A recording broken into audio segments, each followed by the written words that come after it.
Penegakan hukum tidak dapat lepas dari sistem peradilan di Indonesia. Nah, sistem peradilan di Indonesia itu apa sih?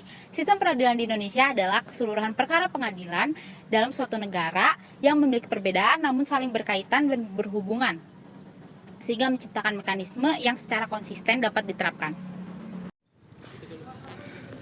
Dewasa ini, jenis-jenis peradilan terbagi atas beberapa peradilan. Di Indonesia, ada yang namanya peradilan umum.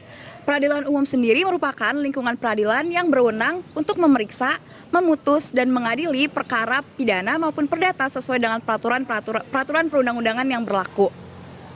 Peradilan umum berdiri di bawah Mahkamah Agung sebagai pelaku kekuasaan kehakiman yang independen dan merdeka.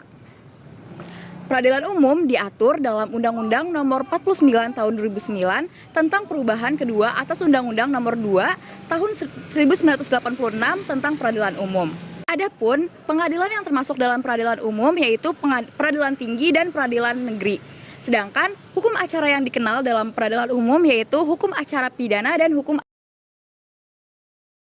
Lalu yang kedua ada peradilan agama. Peradilan agama ini memiliki kewenangan untuk memeriksa, mengadili, memutus, dan menyelesaikan perkara perdata antara orang-orang yang beragama Islam. Peradilan agama ini diatur dalam Undang-Undang Nomor 50 Tahun 2009 tentang perubahan kedua atas Undang-Undang Nomor 7 Tahun 1989 tentang peradilan agama. Peradilan agama dalam lingkungannya terdapat dua pengadilan. Yang pertama ada pengadilan agama, yaitu berkedudukan di wilayah kota atau kabupaten. Lalu yang kedua ada pengadilan tinggi agama, yaitu berada di wilayah provinsi. Peradilan Tata Usaha Negara atau PTUN merupakan pelaku kekuasaan kehakiman bagi sengketa tata usaha negara akibat dikeluarkannya keputusan tata usaha negara, termasuk sengketa kepegawaian. Peradilan ini hanya menangani perkara-perkara gugatan terhadap pejabat administrasi negara. Pengadilan yang masuk ke dalam lingkungan peradilan tata usaha negara yaitu 1. Pengadilan tata usaha negara, yaitu tingkat pertama yang berkedudukan di kota atau kabupaten. 2. Pengadilan tinggi tata usaha negara, yaitu pengadilan tingkat banding yang berkedudukan di ibu kota provinsi. Yang keempat ada peradilan militer.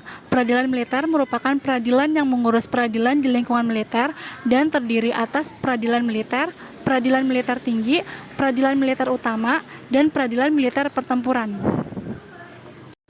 1. Keterikatan masyarakat dengan hukum acara. Dalam kehidupan bermasyarakat, seringkali terjadi sengketa atau bentrok kepentingan antar masyarakat.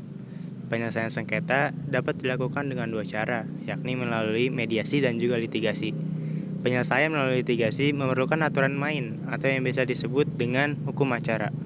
Hukum acara ini dimaksudkan untuk melaksanakan aturan-aturan yang sifatnya substansial. Diferensiasi hukum acara. Yang pertama, hal-hal pokok tentang sistem hukum acara pidana. Hukum acara pidana merupakan hukum yang bertugas untuk melindungi kepentingan publik dan bertugas untuk membuktikan delik-delik pidana yang didakwakan atas tersangka. Yang kedua, hal-hal pokok tentang sistem hukum acara perdata. Hukum acara perdata merupakan hukum yang mengatur mengenai bagaimana caranya agar hukum perdata material dapat dibuktikan, dapat ditaati melalui perantaran hakim. Adapun perbedaan antara hukum acara pidana dengan hukum acara perdata, yang pertama dari segi kepentingan yang dilindungi. Hukum acara pidana memiliki dua kepentingan, yaitu kepentingan hukum dan juga kepentingan umum. Sedangkan hukum acara perdata, kepentingan yang dilindungi adalah kepentingan perseorangan. Perbedaan hukum acara pidana dan hukum acara perdata dari segi inisiatifnya untuk mengajukan tuntutan ke pengadilan. Dalam perkara pidana, yang mengajukan tuntutan ke pengadilan yaitu jaksa penuntut umum selaku jaksa yang mewakili kepentingan umum. Sementara dalam perkara perdata, yang mengajukan tuntutan kepada pengadilan yaitu perorangan yang mewakili kepentingan masing-masing. Lalu yang ketiga ada perbedaan dari segi terus atau tidaknya pemeriksaan perkara. Sekalipun perkara pidana telah diajukan oleh jaksa ke pengadilan, maka perkara itu tidak lagi tergantung pada jaksa maupun terdakwa untuk diteruskan atau tidaknya. Berbeda halnya dalam hukum acara perdata. Sekalipun perkara perdata telah diperiksa oleh hakim, maka penggugat dapat saja meminta untuk perkara itu dihentikan atau pemeriksaannya tidak lagi dilanjutkan. 4. Perbedaan dari segi aktif dan pasifnya hakim. Dalam pidana, dikenal asas hakim aktif, yakni sekalipun penuntut umum tidak mengemukakan hal-hal tertentu kepada pengadilan, tetapi kalau hakim menganggap sesuatu hal itu perlu diketahuinya, maka karena jabatannya, hakim harus mempertimbangkan hal-hal yang tidak diajukan oleh penuntut umum. Sebaliknya, dalam perkara perdata dianut asas hakim pasif. Artinya luas perkara yang dipersengketakan yang diajukan kepada hakim untuk diperiksa ditetapkan sendiri oleh para pihak yang berperkara dan bukan oleh hakim. Yang kelima, ada perbedaan dari segi keyakinan hakim, yaitu dalam perkara pidana, apabila seorang terdakwa telah mengakui suatu hal, maka hakim tidak wajib begitu saja menerima pengakuan dari terdakwa kalau hakim tidak yakin akan pengakuan tersebut.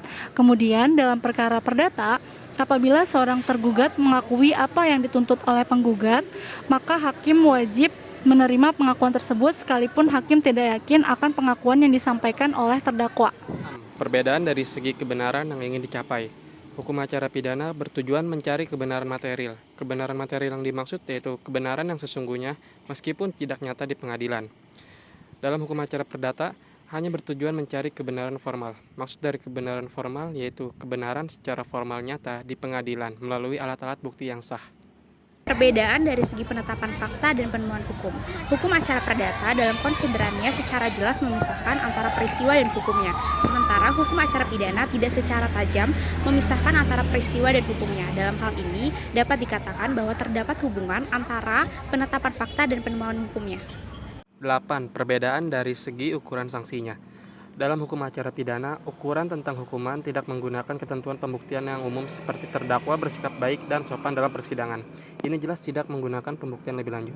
Sementara dalam hukum acara perdata, semua hukuman harus didasarkan pada suatu pembuktian fakta melalui alat-alat bukti yang sah. Lalu yang kesembilan, adanya perbedaan dari segi keterikatannya hakim pada alat bukti.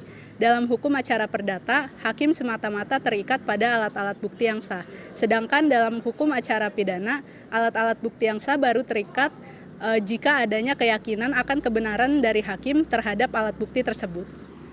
10. Perbedaan dari tuntutan primer dan subsidiarnya. Baik di dalam hukum acara perdata maupun dalam hukum acara pidana, terdapat tuntutan hak yang primer dan subsidiar. Tuntutan subsidiar dalam hukum acara perdata ini ada dua kemungkinannya. Satu, kemungkinan pertama adalah tuntutannya tertentu, dan yang kedua, kemungkinan kedua hanya menyatakan mohon putusan seadil-adilnya.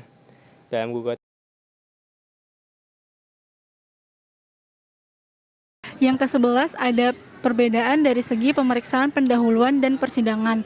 Hukum acara pidana mengenal adanya dua tahap pemeriksaan. Yang pertama ada pemeriksaan pendahuluan, yang di dalamnya mencakup pemeriksaan di kepolisian, dan yang kedua pemeriksaan di kejaksaan. Kemudian yang kedua juga ada pemeriksaan di persidangan. Sedangkan dalam hukum acara perdata, seorang penggugat langsung mengajukan gugatannya ke pengadilan tanpa melalui polisi maupun jaksa.